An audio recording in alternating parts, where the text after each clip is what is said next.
तर गाईज नमस्कार, स्वागत आहे तुमचं शिवन्या पांडे व्लॉग्समध्ये. तर आज शिवन्या मला बोलली की मम्मा आजचा ब्लॉग मी शूट करणार आहे. तर शिवन्या आता तुम्हाला काय सांगणार आहे, सांग शिवन्या.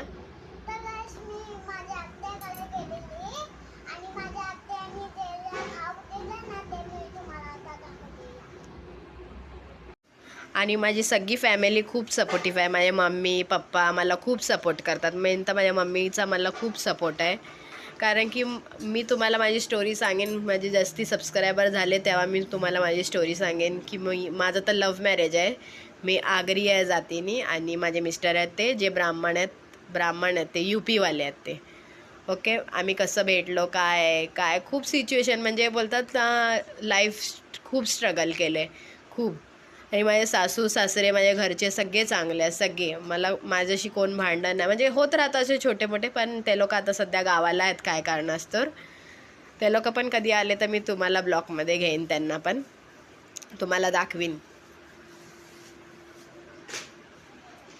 आणि हे बघा, हे एवढं सामान दिलेलं आहे सगळं माझ्या आत्या लोकांनी.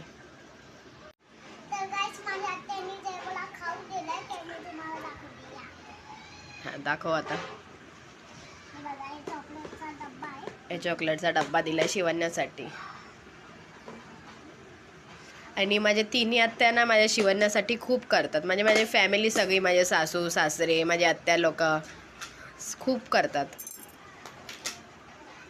हे बघा, अजून काय काय दिलं सांग.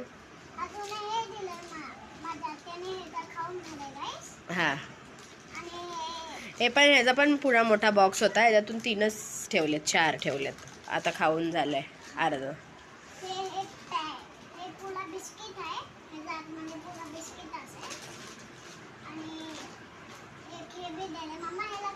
त्याला भाकरवडी बोलतात बाळा.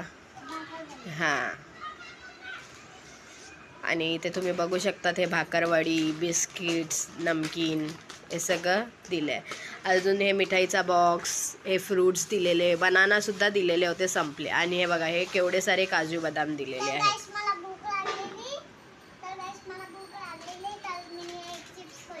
हां हे बघा, हे काजू बदाम पिस्ता दिलेले आहेत. आणि हे वेफरचं पॅकेट बघा. हे सगळं शिवण्या झालं त्यापासून माझ्या तिन्ही आत्या लोकांनी तिच्यासाठी काहीच नाही कमी केलं. माझी जी छोटी आत्या आहे बँड्रावाली, तीसुद्धा बाहेरगावी गेलेली, तर शिवण्यासाठी खूप काय आणलेलं आहे. चॉकलेट्स, मेकअपचं सेट. आणि माझी छोटी आत्या आहे जी दमयंती आत्या, ती पण सगळं आणतच असते सारखं. आणि पैसेसुद्धा दिलेले ना शिवण्याला. हां, आणि मला एक इडलीचं भांडं पण दिलेलं आहे. नंदू आत्यानी पण पैसे दिले, म्हणजे माझी मोठी आत्या. नंदू आत्या नाही बोलायचं, मोठी आत्या बोलायचं. ओके. हां, तर गाईज आता शिवण्याचा आजचा ब्लॉग शूट करणार आहे, कारण की मी आत्ताच झोपून उठलेली आहे आणि मला आज ब्लॉगमध्ये येता येणार नाही, त्यासाठी. चला कंटिन्यू राहा ब्लॉगमध्ये.